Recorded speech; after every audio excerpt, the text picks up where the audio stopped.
As long as they keep trying to make games with serious stories, we're gonna continue laughing at the ones that, are hard to take seriously. Hi folks, it's Falcon, and today on Game Rings, 10 game scenes that aren't supposed to be funny. Now, this isn't the first time we've covered this subject. If there's anything you think we might have missed, check the other lists. Might be there, might not, but there's so much stuff to laugh at in games it may be impossible to cover it all. Still, we're gonna try. Let's start off with number 10, with the Dark Pictures, The Devil in Me, and its scary Scooby-Doo traps. This is the 4th Dark Pictures series game, and The Devil in Me takes the basic premise of H.H. Holmes, but in the modern day, and completely squanders it. Instead of being terrifying and fun, this interesting little hotel adventure, it's just a low-rent Saw. Walked in Dollar Tree, and I got, for $1 on DVD, this movie called Sharp Metal Blade. That doesn't exist. Don't look for it. It's just a bad joke. But anyway, like the other Dark Pictures games, there's stuff to laugh at all over the place. But the part that really stands out to me is near the end where one of the completely forgettable protagonists separates from the group for no reason and ends up nearly trapped. But then, surprise,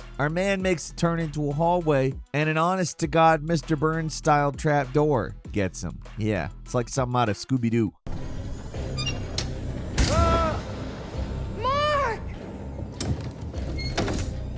I don't know how anybody can take it seriously. It's one of the goofiest things I've ever seen. It's also obviously not on purpose, but it's the perfect comedy timing. It is not supposed to be funny. It is supposed to be scary, and that makes it much funnier. And number 9 is Mass Effect Andromeda's epic fight scene. There's a lot to laugh at in Andromeda, from the bad dialogue to the ugly, poorly animated character models. Narrowing it down to a single moment, it's tough. I do think I managed to find the perfect spot to talk about, though, and that's during the mission Parley with the Krogan, the follow-up to Conflict in the Colony. What's actually going on doesn't matter, but basically these two Krogans, they don't like each other, so they talk some smack before engaging in the most embarrassing battle you've ever seen. Keep in mind, this is supposed to be a cutscene, and this is the best they could do.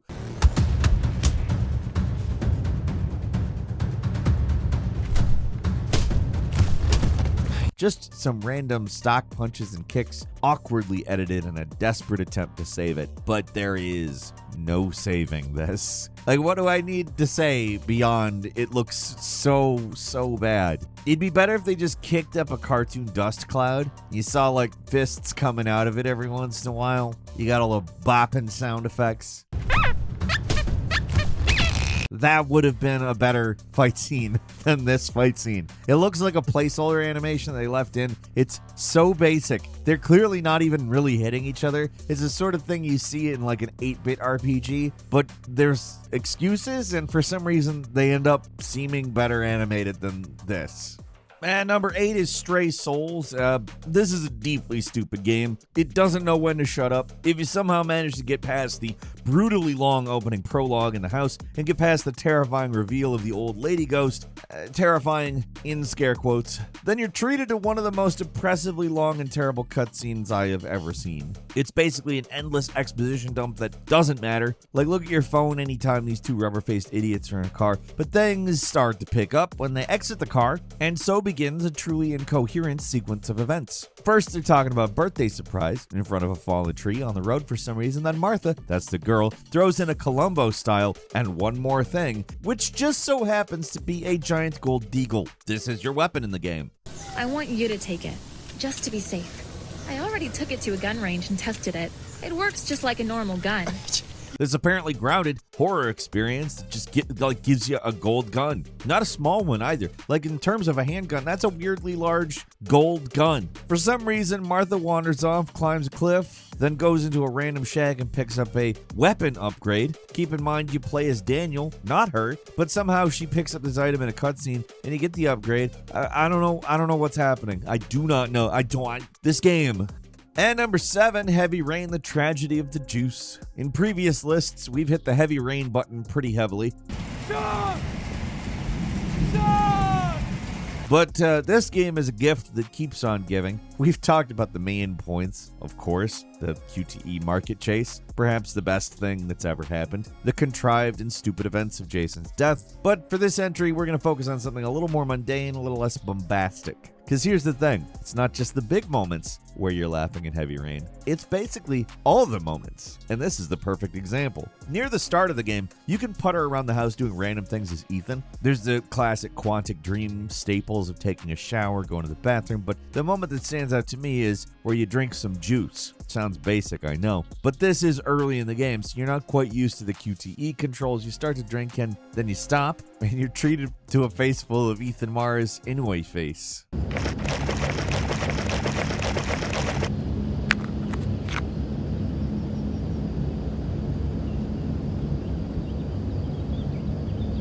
I have never seen a man try to drink orange juice and look so dejected. He looks like he should be like in a French trench somewhere during World War I. That's the 1,000-yard stare of a man who knows that he's about to star in a Quantic Dreams game. Yeah, number 6 is The Quiet Man's bizarre conclusion. What's odd about The Quiet Man is that, unlike a lot of other games on this list, the production values are pretty good, but like The Room, the contrast between picture quality, lighting, set dressing, all that stuff, and the actual acting and dialogue is, well, hilarious. Here's the thing, The Quiet Man isn't just a terrible beat-em-up, it's also a deeply embarrassing psychological thriller. The whole thing is filled up with stuff that will make you laugh. The first appearance of the titular Quiet Man, for example, is so awkward that it's funny, but if you really want to dive deep into the madness of this game, then the ending, Revelation, is where things get really insane. Everything at the end, from the full flashback where our hero, as a little boy, runs up to the guy clearly waving around a gun by waving and smiling,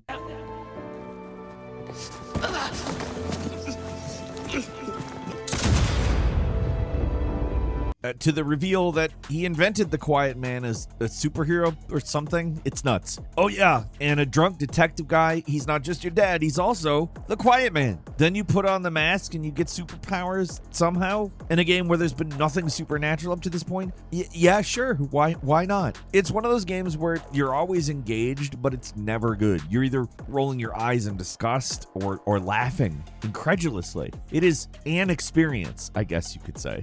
I don't know what else you would say, in fact. And number 5 is The Walking Dead Destiny's Battle of the Fates. Much hay has been made about how bad the cutscenes are in this game, and yes, they are. You could go into pretty much any random cinematic moment and find something to laugh at here, but for this entry, I want to go big. The single biggest laugh I got from this game was during the big dramatic showdown with Rick and Shane. Like, you got the slideshow cutscenes, the awkward sound-alike voices, the goofy faces everyone makes at every moment in this game. All of it is all bad, but this is the part of the game they're actually kind of trying with, and it's still just the worst. You gonna kill me in cold blood? Take my place so you can screw my wife? Have my children? My children! Call you daddy? Is that what you want?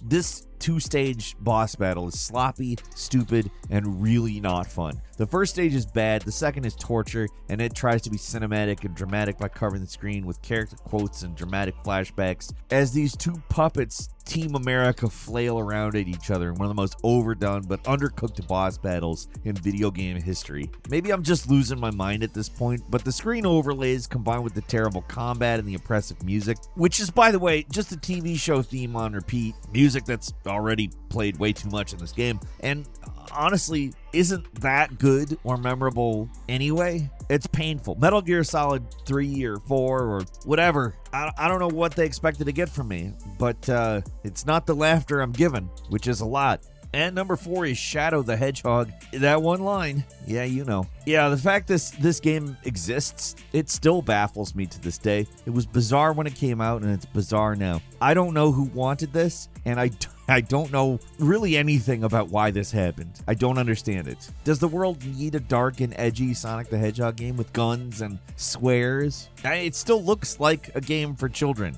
Everything about it seems aimed at kids, which only makes the whole presentation that much more embarrassing. It's Sonic with a gun. It's so silly, but the game tries to present all this totally serious stuff to you, and basically says don't laugh, and I'm sorry, but I'm gonna laugh. It is unavoidable. The biggest laugh of all, might I add, comes from the start of the level Circus Park, where immediately upon entering, Shadow says the immortal words, "Where is that damn fourth chaos?" I can't even say it. Where is that damn He says, "Where is that damn fourth Chaos Emerald?"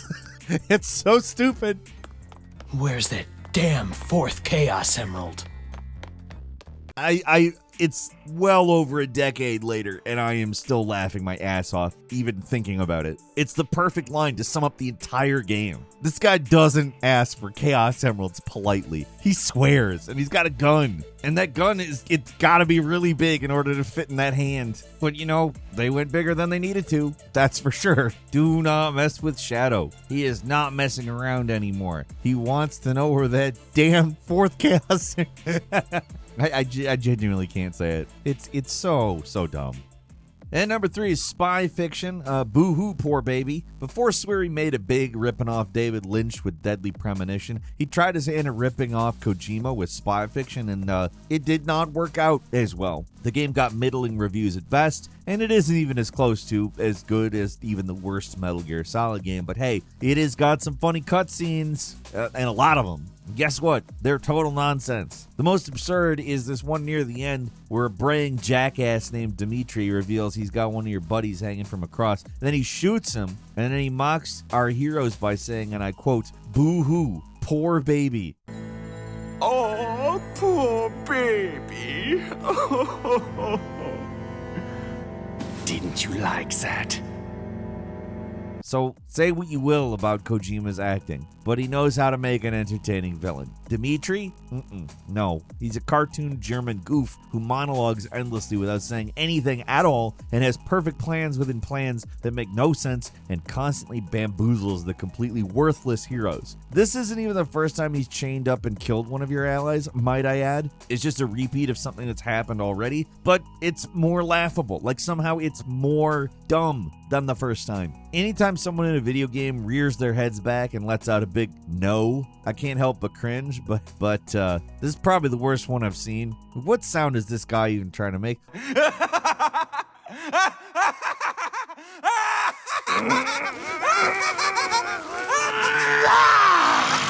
The whole game is stupid and lame, but this one always sticks with me the worst.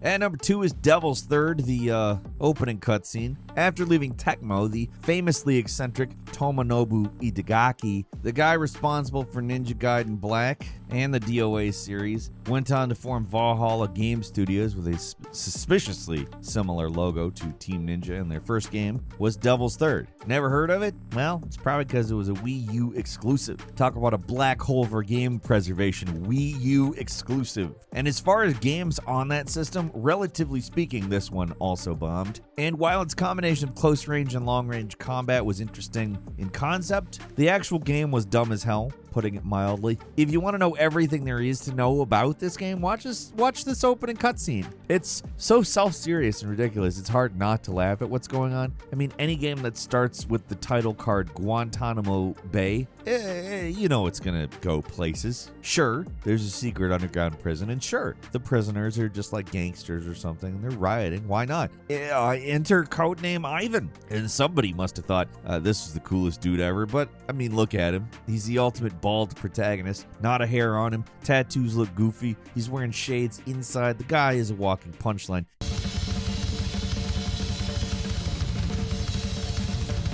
And he's a mean drum player in his luxury maximum security prison cell. Yeah, it's supposed to be intentionally over the top, but the game plays it all so straight that it's hard to tell. Like, when you do something that over the top, you're supposed to crack jokes or wink at the camera or something. Like, there has to be a purpose, and there isn't. There's no irony, no humor, nothing we're really meant to see even. It's, I think, meant to be cool, but it's just laughable.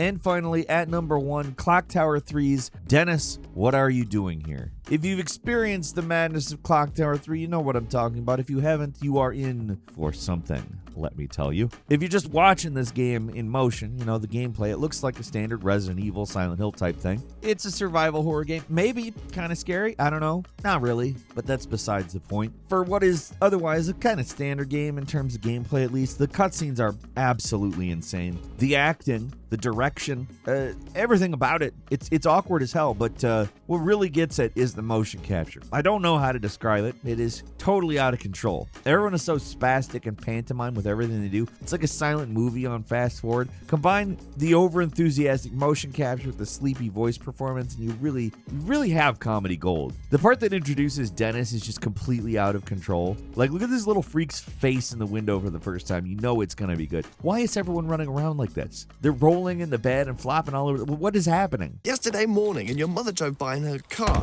Oops. And she said you might come back from boarding school and asked me to hand that key to you if you wasn't back in time. Many games have cutscenes that can be best described as theatrical, but this game, it goes way beyond that. I do not know what I am watching. And, like, this plays like one of those kids' cartoons from YouTube from, like, 4 years ago, except more. And by the way, the content of this scene is just a boy and a girl talking. It is mundane as hell, but everything about it is insane. From the motion capture to the acting, it's like they're all tweaking or something. Like, explain this to me. I just don't understand it. And that's all for today. Leave us a comment. Let us know what you think. If you like this video, click like. If you're not subscribed, now's a great time to do so. We upload brand new videos every day of the week. Best way to see them first is, of course, a subscription, so click subscribe. Don't forget to enable notifications. And as always, thank you very much for watching this video. I'm Falcon. You can follow me on Twitter @FalconTheHero. We'll see you next time right here on Game Ranks.